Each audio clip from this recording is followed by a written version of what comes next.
You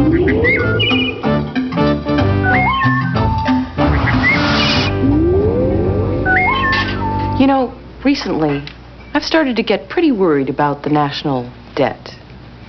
Now, I don't know how many of you are personally in debt, but I bet whatever it is, it's probably pretty puny compared to the numbers on that big electronic sign, the one that's up on 6th Avenue in New York right now, the one that runs round the clock tabulating the national debt, which is rising at the hair-raising rate of $8,000 per second.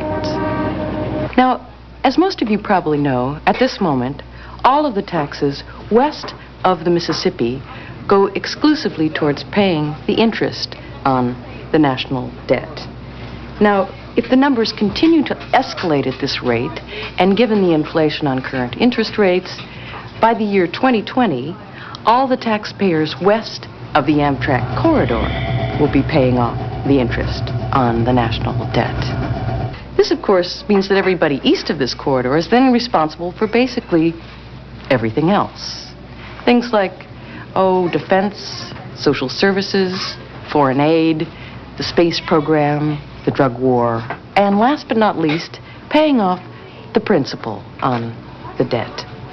So, let's take a look at who's over here, at who's actually going to be footing this bill.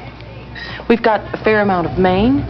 There's some Florida beachfront, half of Boston, and New York City also falls into this category.